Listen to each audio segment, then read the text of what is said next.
میں نے اپنے دوست کے ساتھ کاروبار میں پیسے لگائے تھے مگر وہ سب پیسے لے کر بھاگ گیا اور میں سڑک پر آ گیا۔ غیرت نے بھیک مانگنے نہیں دی، ہاتھ میں کپڑا پکڑ کر گاڑیوں کے شیشے صاف کرنے لگا۔ ایک بڑی گاڑی میرے پاس آ کر رکی، اندر سے ایک عورت نکلی۔ بولے تم شکل سے مجبور لگتے ہو، اگر میری بیٹی سے شادی کر لو تو ایک رات کے تمہیں 1,00,000 روپے دوں گی۔ میں چونک گیا، مگر بھوک اور حالات نے میرے ہاتھ باندھ دیے۔ سوچا شاید اس کی بیٹی بیماریاں پاگل ہوگی، چلو عزت سے پیٹ تو بھر جائے گا۔ شادی ہو گئی۔ نکاح کے بعد مجھے کمرے تک لے جایا گیا، جیسے ہی اندر قدم رکھا میری جان نکل گئی۔ جب سب ختم ہوا تو وہ بولی تم اچھے لگتے ہو، یہ کام کیوں کرتے ہو؟ میں مسکرا دیا کیونکہ میں خود یاد نہیں کرنا چاہتا تھا کہ میں کون تھا اور حالات نے مجھے کیا بنا دیا۔ وہ لمحہ بھر کو خاموش رہی، پھر بولی اگر میں تم سے ایک بات کہوں تو برا تو نہیں مانو گے؟ میں نے سر جھکا دیا۔ وہ دھیرے سے بولی اگر تم میری بیٹی سے شادی کر لو تو میں تمہیں ایک رات کے 1,00,000 روپے دوں گی۔ میں ٹھٹک گیا، میرے ہاتھ سے کپڑا نیچے گر گیا۔ حیرت سے اس کی جانب دیکھا مگر وہ آگے بڑھتی جا رہی تھی۔ میں نے دھیرے سے کہا میں بھیک نہیں لیتا۔ وہ مسکرا کر بولی یہ بھیک نہیں، یہ رشتہ ہے، میں تمہیں عزت دوں گی، تمہاری غیرت سلامت رہے گی۔ میرے اندر جیسے کچھ ٹوٹ گیا، میں نے نظریں نیچی کر لی۔ ایک لمحے کو سوچا اگر میں ہاں کر دوں تو سب آسان ہو جائے گا۔ اماں کا چہرہ دماغ میں ابھرا، چھوٹی بہن کی مسکراہٹ یاد آئی۔ میں نے آہستہ سے کہا مجھے سوچنے دو، مگر فیصلہ میں کر چکا تھا۔ اگلے دن میں نے اس عورت کو کہا کہ میں تیار ہوں، مگر میرے گھر والے شامل نہیں ہو گئے۔ وہ خوشی سے کھل اٹھی اور مجھے اپنے ساتھ ایک بڑے بنگلے میں لے گئی۔ وہ بنگلہ بالکل ویسا ہی تھا جیسے میں نے سوچا تھا۔ میرا نکاح سادگی سے اس کی بیٹی کے ساتھ ہو گیا۔ نکاح کے وقت اس نے صرف ایک شرط رکھی تھی کہ میں اس کی بیٹی سے کوئی سوال نہیں کروں گا۔ میں نے خاموشی سے مان لیا۔ نکاح کے بعد جب میں پہلی دفعہ اس کے کمرے میں گیا تو اسے دیکھ کر میرے پیروں تلے سے زمین نکل گئی۔ میرا نام حارث ہے، میں لاہور کے نواحی گاؤں کا رہنے والا ہوں۔ میں اپنی ماں فاطمہ، والد عبدالکریم اور چھوٹی بہن مریم کے ساتھ ایک چھوٹے سے گھر میں رہتا تھا۔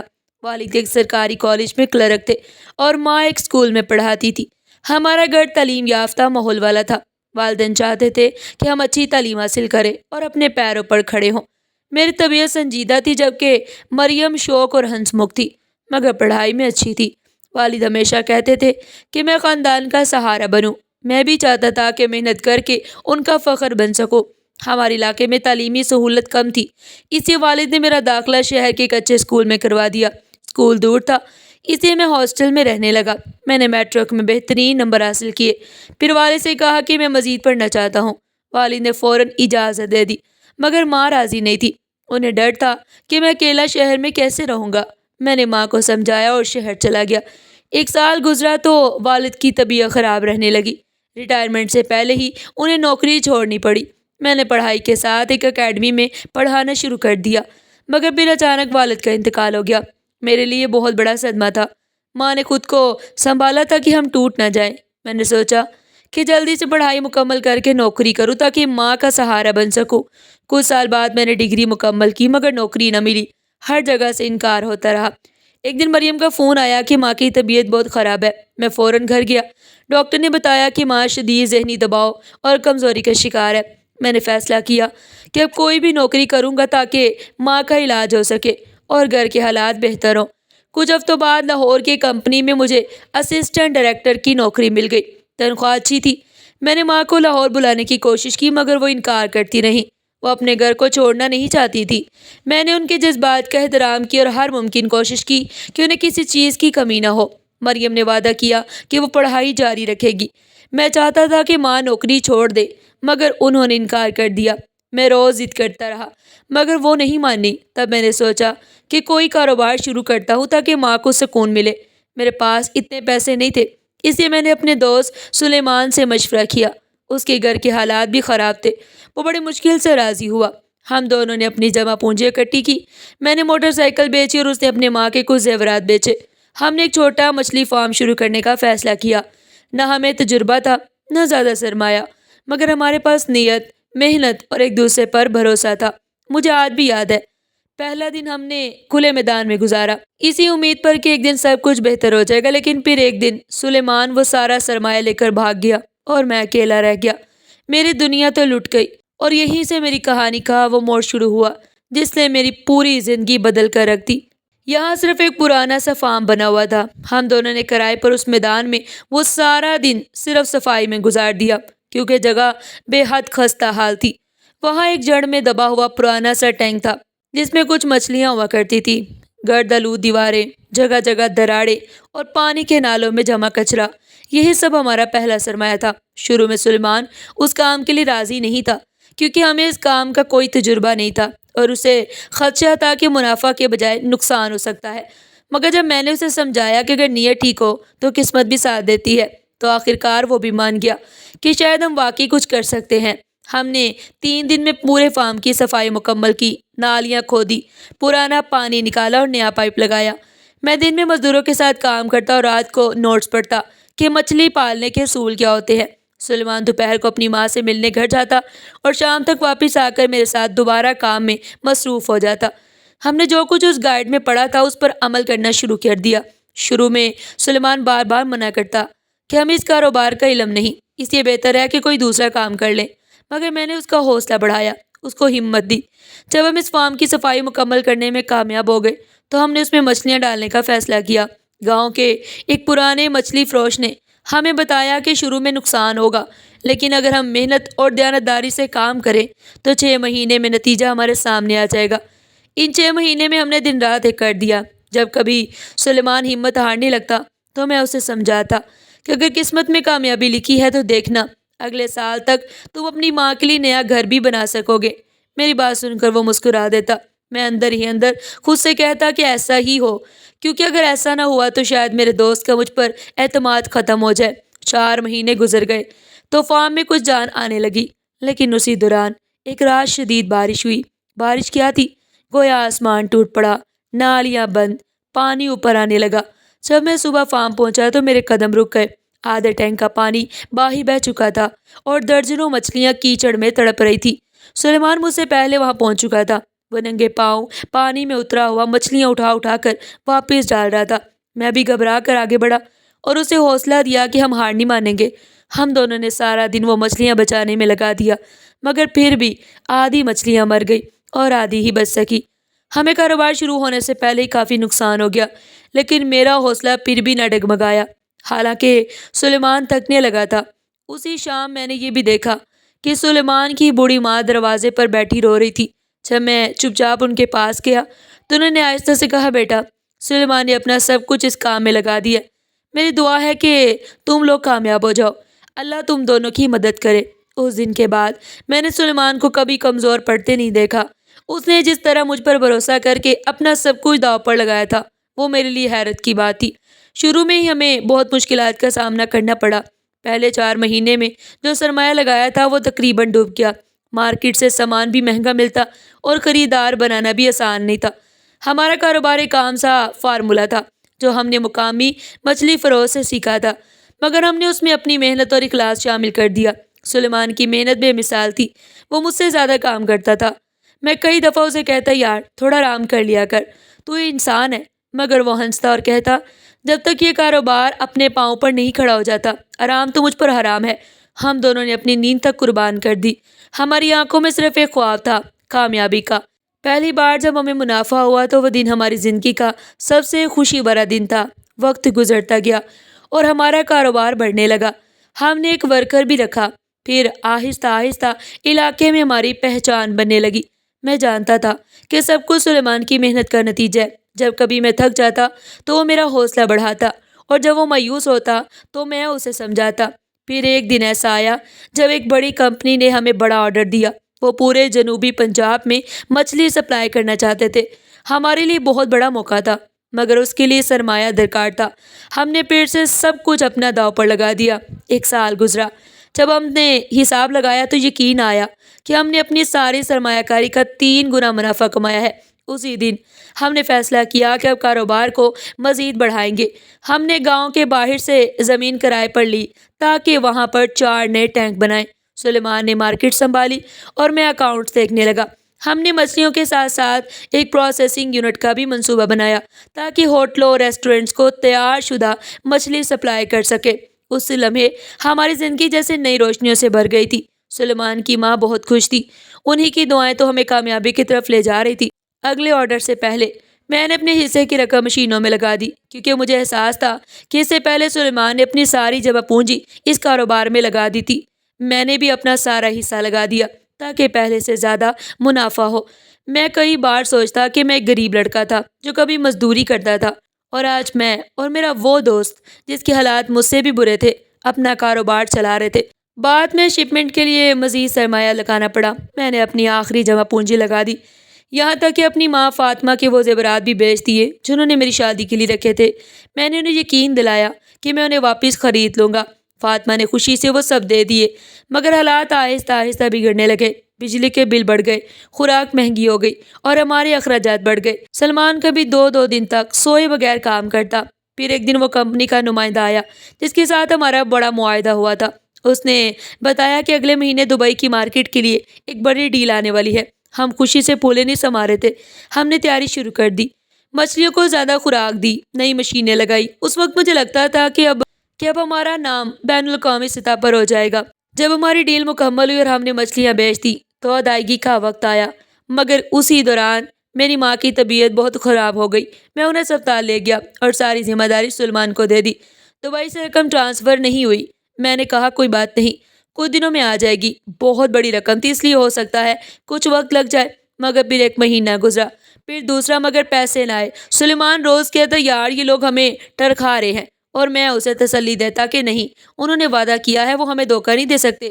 مجھے یقین تھا کہ وہ کمپنی کے ساتھ خود ہی معاملہ طے کر لے گا، اس لیے میں بے فکر ہو گیا۔ مگر تیسرا مہینہ آتے آتے حالات بدلنے لگے تو مجھے فکر ہونے لگی۔ اس کا نمبر بھی بن جا رہا تھا۔ تب میں اس کے گھر کی طرف چل پڑا، کیونکہ کبھی ایسا نہیں ہوا تھا کہ سلیمان مجھے بنا بتائے اتنے دن غائب ہو جائے۔ جب گھر پہنچا تو دروازہ آدھا کھلا ہوا تھا، سارا گھر خالی تھا، سلیمان کہیں نہیں تھا۔ میں سمجھنے لگا کہ وہ کہاں گیا ہے۔ پڑوسی نے بتایا کہ وہ کچھ ضروری کام سے کہیں گیا ہے، مگر کس کے ساتھ گیا ہے اور کہاں گیا ہے یہ پتہ نہیں۔ بس جاتے وقت وہ بہت پریشان اور جلدی میں لگ رہا تھا۔ میں بے بسی سے وہاں سے نکل آیا۔ میرا دماغ سن ہو چکا تھا، دل بار بار کہہ رہا تھا کچھ نہ کچھ غلط ضرور ہوا ہے، مگر کیا؟ میں نے موبائل فون نکالا اور اس کا نمبر ملایا، مگر وہ بند تھا۔ اگلے 3 دن تک میں نے ہر جگہ سلیمان کو تلاش کیا، مگر کہیں اس کا نشان تک نہ ملا۔ میں بار بار خود سے کہتا کہ وہ ضرور واپس آئے گا۔ شاید میں اسے نہیں بلکہ خود کو تسلی دے رہا تھا کہ سب ٹھیک ہو جائے گا۔ چوتھے دن مجھے ایک انجان نمبر سے کال آئی۔ دوسری طرف ایک بھاری آواز تھی۔ اس نے کہا میں اسی کمپنی سے بات کر رہا ہوں، میں کام کی تصدیق کے لیے فون کر رہا ہوں۔ میں نے فوراً کہا کہ جی فرمائیے۔ اس نے کہا سر میں صرف اتنا بتانا چاہتا ہوں کہ وہ رقم ہم نے آپ کے پارٹنر کے ذاتی اکاؤنٹ میں بھیجی ہے۔ میرا دل زور سے دھڑکنے لگا۔ میں ایک لمحے کو سن رہ گیا۔ میں بار بار خود سے کہہ رہا تھا نہیں، ایسا نہیں ہو سکتا۔ جس شخص نے میرے ساتھ کاروبار شروع کرنے کے لیے اپنا گھر بیچا، اپنی ماں کا زیور بیچا، میرے ساتھ دن رات کام کیا، کیا وہ مجھے دھوکہ دے سکتا ہے؟ مگر حقیقت یہی تھی جسے جھٹلانا ممکن نہیں تھا۔ میرے ذہن میں سوالوں کا طوفان تھا کہ اگر اس نے ایسا کیا تو کیوں کیا؟ اسے مجھ پر بھروسہ نہیں رہا یا کوئی مجبوری تھی؟ میں ماننے کو تیار نہیں تھا، مگر حقیقت صاف تھی۔ اگلے دن میں نے فارم کے دفتر سے تمام فائلیں نکالی۔ ہر چیز اس بات کی گواہ تھی کہ رقم سلیمان احمد کے اکاؤنٹ میں گئی تھی۔ میں نے سر ہاتھوں میں پکڑ لیا۔ میرا دوست، میرا بھائی، میرا ساتھی جس پر میں نے اندھا بھروسہ کیا، وہ سب دھوکہ نکلا۔ شاید اس پر بھروسہ ہی میرا سب سے بڑا جرم تھا۔ میں نے 1 ہفتہ بعد پولیس میں رپورٹ درج کرائی، مگر دل سے نہیں، یہ صرف رسمی کارروائی تھی۔ میں چاہتا تھا کہ وہ جہاں بھی ہو لوٹ آئے اور سب کچھ بتائے۔ فارم کے ورکر اب تنخواہیں مانگنے لگے، قرض بڑھتا جا رہا تھا، سب مجھ سے تقاضا کرتے۔ ان کے چہرے پر بے بسی لکھی تھی، مگر میرے پاس دینے کو کچھ بھی نہیں تھا۔ میں ان کی آنکھوں میں نہیں دیکھ پاتا۔ کبھی کوئی بڑھ کر اپنی مجبوری بتاتا، کبھی کوئی گھر کے کرائے کا ذکر کرتا۔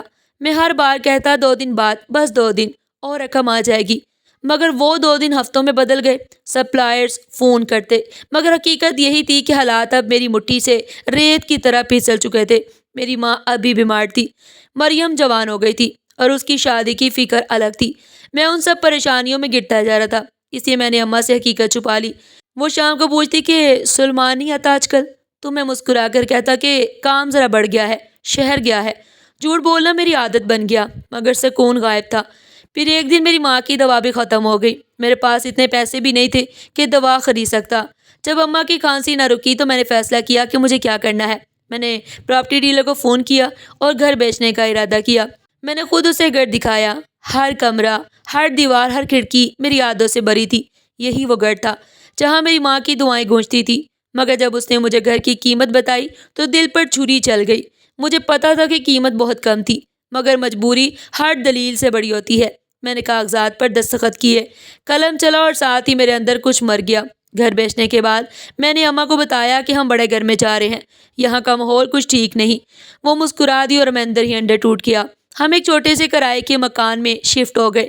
میں خود کو تسلی دیتا کہ یہ سب وقتی ہے، بس کچھ دن بعد سب ٹھیک ہو جائے گا۔ فارم اب خالی پڑا تھا، مشینیں زنگ آلود، ٹینک خالی۔ میں نے آخری بار فارم کی مٹی ہاتھ میں لی اور آنکھوں سے آنسو بہہ گئے۔ میں نے فارم بند کر دیا کیونکہ وہ میری زندگی کا قرض بن چکا تھا۔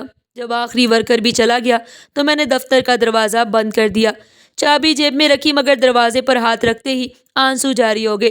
یہ وہ جگہ تھی جہاں میں نے خواب دیکھے تھے، مگر اب خوابوں کا بازار بند ہو چکا تھا۔ دن گزرتے گئے مگر میری قسمت جیسے مجھ سے روٹ گئی تھی۔ میں ٹوٹ چکا تھا، فارم بند ہو گیا، کاروبار ختم ہو گیا، اور اب جو کچھ باقی تھا وہ صرف میری غیرت تھی۔ میں کسی کے آگے ہاتھ نہیں پھیلا سکتا تھا۔ میری ماں پوچھتی رہتی کہ سلمان کہاں ہے، مگر انہیں کیا خبر کہ وہ میری زندگی سے نکل چکا ہے۔ ایک دن میں نے جیب میں ہاتھ ڈالا تو چند سکے نکلے جو میں نے اماں کی دوا کے لیے دے دیے۔ اب میرے پاس کچھ نہیں بچا تھا۔ سارا دن میں نے کچھ کھایا نہیں، بھوک اور تکن سے چور تھا۔ اگلے دن مزدوروں کے اڈے پر جا کھڑا ہوا، مگر شام تک کوئی کام نہ ملا۔ جب واپس آ رہا تھا تو راستے میں ایک چھوٹا سا بچہ دیکھا۔ اس کے ہاتھ میں کپڑا تھا، وہ گاڑیوں سے شیشے صاف کر رہا تھا اور چہرے پر پسینہ مگر آنکھوں میں روشنی تھی۔ میں رک گیا اور دیر تک اسے دیکھتا رہا۔ میں نے خود سے کہا، اگر وہ بچہ شرمندہ نہیں تو میں کیوں شرمندہ ہوں؟ اگلے دن میں نے بھی ایک پرانا کپڑا، ایک خالی بوتل اور تھوڑا سا پانی لیا، بس یہی میرا سرمایہ تھا۔ میں سڑک کنارے کھڑا ہو گیا۔ پہلی بار جب گاڑی کا شیشہ صاف کیا تو ڈرائیور نے گھور کر دیکھا اور کہا، ہٹاؤ ہاتھ، مت لگاؤ گاڑی کو۔ میں پیچھے ہٹ گیا، دل میں چبھن ہوئی، مگر اگلی گاڑی رکی۔ میں نے بغیر کچھ کہے شیشہ صاف کیا۔ ڈرائیور نے چپ چاپ 100 روپے کا نوٹ دیا۔ میرے ہاتھ کانپنے لگے۔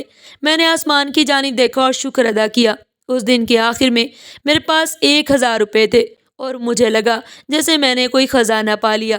میں نے بہت ریاضت کے بعد کچھ کھانے کو خریدا، مگر تھکن اتنی تھی کہ خود کچھ کھائے پیے بغیر ہی سو گیا۔ پھر وہ میرا روز کا معمول بن گیا۔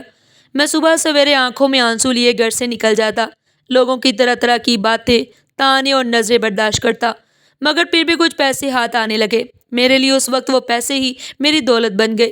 کبھی کبھی رات کو نیند نہ آتی تو میں سوچتا کہ شاید سلیمان واپس آ جائے، فارم دوبارہ کھل جائے، مگر پھر خود ہی افسردہ ہو کر خود کو ملامت کرتا کہ ایسے خواب اب نہیں دیکھنے چاہیے۔ میرے زندگی کا یہی معمول بن گیا کہ سورج نکلنے سے پہلے میں چوک میں پہنچ جاتا، ہاتھ میں کپڑا لے کر گاڑیوں کے شیشے صاف کرتا، کبھی گالیاں سنتا، کبھی لوگوں کے چہروں پر ترس اور حقارت کی ملی جلی کیفیت دیکھتا، مگر میں چپ رہتا۔ مجھے باتیں کرنا اب نہیں آتا تھا۔ شام ہوتے ہی گھر چلا جاتا جہاں میری ماں اور مریم انتظار کر رہی ہوتی۔ انہوں نے بھی اب سوال پوچھنے چھوڑ دیے تھے۔ شاید گھر کی حالت اور میرے بدلتے چہرے کو دیکھ کر انہیں اندازہ ہو چکا تھا کہ سب کچھ ختم ہو چکا ہے۔ اس دن بھی ایسا ہی ہوا۔ سورج ڈھلنے لگا تو میں چوک پر آخری چند گاڑیوں کے پاس کھڑا تھا جب ایک کالے رنگ کی کار میرے قریب آ کر رکی۔ کھڑکی نیچے ہوئی اور ایک نرم مگر سنجیدہ آواز نے کہا، بیٹا شیشہ صاف کر دو۔ میں جلدی سے صفائی کرنے لگا۔ میری نظر بار بار اس عورت کے چہرے پر جا رہی تھی۔ وہ عمر رسیدہ مگر وقار والی خاتون لگ رہی تھی۔ جب میں نے کام ختم کیا تو وہ کہنے لگی، تم اچھے گھر کے لگتے ہو، پھر یہ کام کیوں کر رہے ہو؟ میں بس مسکرا دیا کیونکہ اب میں یہ یاد نہیں کرنا چاہتا تھا کہ میں کون تھا اور مجھے حالات نے کیا سے کیا بنا دیا تھا۔ وہ چند لمحے خاموش رہی، پھر کہنے لگی، اگر میں تم سے ایک بات کہوں تو برا تو نہیں مانو گے؟ میں نے سر جھکا لیا۔ تب اس نے پرس کھولا، ایک وزنی لفافہ نکالا اور میری جانب بڑھاتے ہوئے بولی، اگر تم میری بیٹی سے نکاح کر لو تو میں تمہیں 1 رات کا 1,00,000 روپے دوں گی۔ میں چونک گیا، میرے ہاتھوں سے کپڑا زمین پر گر گیا۔ میں نے حیرت سے اس کی جانب دیکھا مگر وہ بولتی جا رہی تھی۔ میرے ہونٹ خشک ہو گئے، دماغ سن ہو گیا۔ 1,00,000 روپے اتنی بڑی رقم تھی کہ میں اپنی ماں کا علاج کروا سکتا تھا، مریم کے جہیز کا سامان بنا سکتا تھا۔ میں نے بھاری آواز میں کہا، میں بھیک نہیں لیتا، مگر وہ مسکرا دی اور بولی، یہ بھیک نہیں، یہ رشتہ ہے، میں تمہیں عزت دوں گی، تمہاری غیرت سلامت رہے گی۔ میرے اندر جیسے کچھ ٹوٹ گیا۔ میں نے نظر نیچی کر لی، ایک لمحے کو میں نے سوچا اگر میں ہاں کر دوں تو سب آسان ہو جائے گا۔ اماں کا چہرہ دماغ میں گھومنے لگا۔ مریم کی مسکراہٹ یاد آئی۔ میں نے آہستہ سے کہا مجھے سوچنے دو، مگر فیصلہ تو میں اسی وقت کر چکا تھا جب اس نے 1 لاکھ روپے کی پیشکش کی۔ میں نے صرف اتنا سوچا کہیں میرا فیصلہ غلط تو نہیں ہوگا، مگر پھر اماں کی بھوک اور بہن کی مسکراہٹ کے آگے مجھے وہ فیصلہ غلط نہیں لگا۔ اگلے ہی دن میں نے اس عورت کو اپنا فیصلہ سنا دیا کہ میں تیار ہوں، مگر میرے اس نکاح میں میرے گھر والے شامل نہیں ہوں گے۔ وہ عورت خوشی سے کلکلا اٹھی اور مجھے اپنے ساتھ ایک بڑے سے بنگلے میں لے گئی۔ وہ بنگلہ بالکل ویسا ہی تھا جیسا میں نے کبھی سوچا تھا کہ جب میرا کاروبار چلے گا تو اپنی ماں کے لیے بناؤں گا، مگر وہ خواب تو سلیمان کے دھوکے میں بکھر گیا۔ میرا نکاح سادگی سے ارم کے ساتھ ہو گیا۔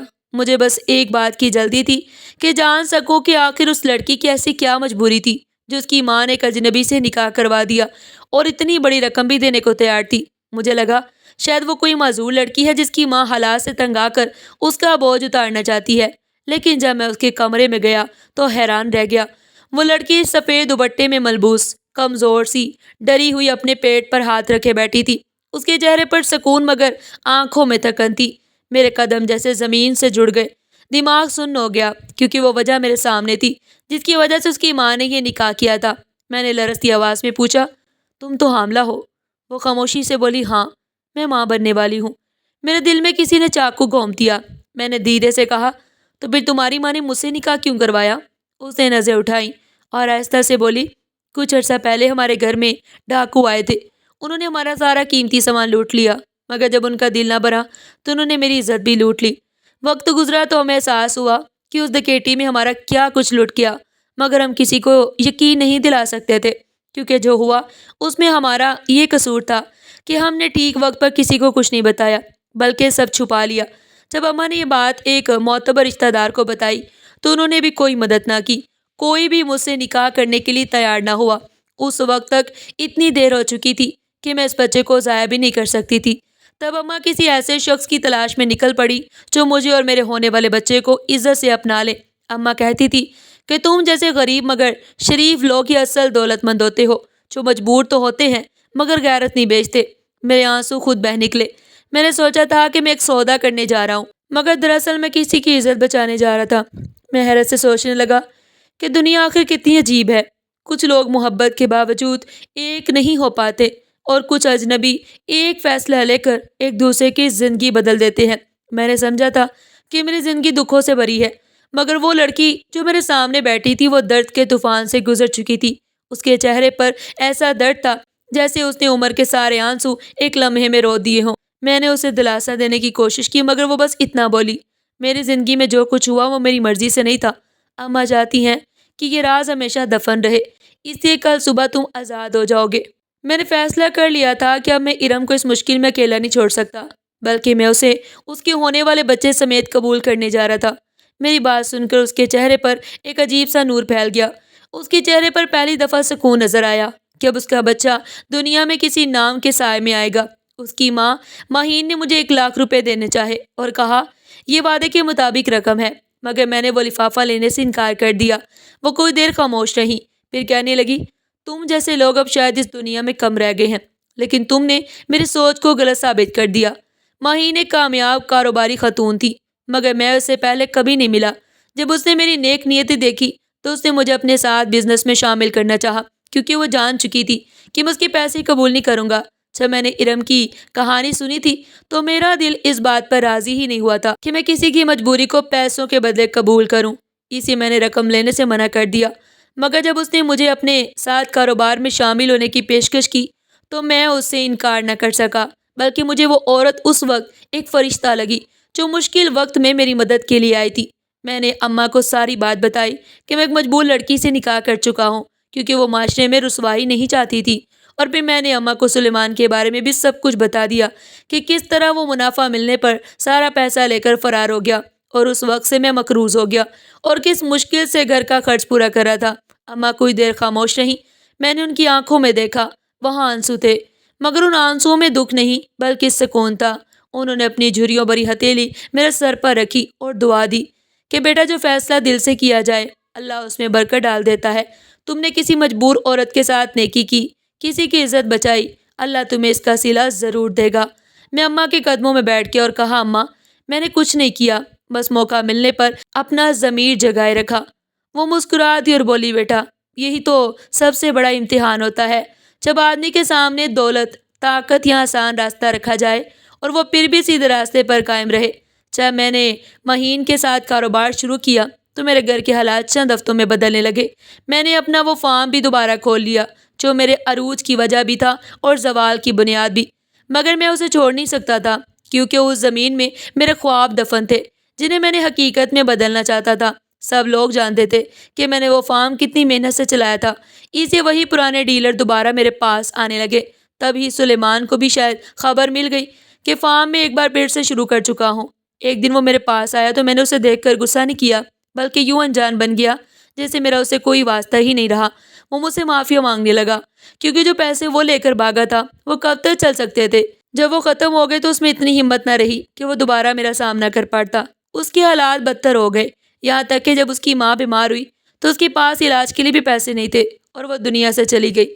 اس وقت سے سلیمان خود کو سنبھالنے کی کوشش کرتا رہا، کسی طرح مجھ تک پہنچ کر معافی مانگنے میں اسے دل سے پہلے ہی معاف کر چکا تھا، مگر دوبارہ اسے کوئی تعلق نہیں رکھنا چاہتا تھا۔ اس وقت میرے ذہن میں صرف ایک خیال آیا کہ میرے گھر کے حالات بھی تو کسی وقت ایسے ہی خراب تھے، میری ماں بھی تو بیمار تھی، بلکہ شاید اس کی ماں سے زیادہ، مگر اللہ نے میری ماں کو زندگی دی، صحت دی، کیونکہ میں نے کسی کے ساتھ دھوکہ نہیں کیا تھا، کسی کو فریب نہیں دیا تھا، اس لیے اللہ نے میری مدد کی۔ مگر سلیمان جو مجھے دھوکہ دے کر فرار ہو گیا تھا، اسے اس کے کیے کی سزا مل چکی تھی۔ ناظرین، آپ کو آج کی یہ کہانی کیسی لگی؟ کمنٹ باکس میں اپنی قیمتی رائے کا اظہار ضرور کیجیے گا، اور اس طرح کی مزید سبق آموز کہانیاں سننے کے لیے ہمارے چینل کو سبسکرائب کریں، اور چینل پر اسلامک سٹوریز کی پوڈ کاسٹ سیریز بھی موجود ہے، اسے بھی دیکھیں، سنیں اور اپنے ایمان کو تازہ کریں۔ پھر ملتے ہیں ایک نئی کہانی کے ساتھ، تب تک کے لیے اللہ حافظ۔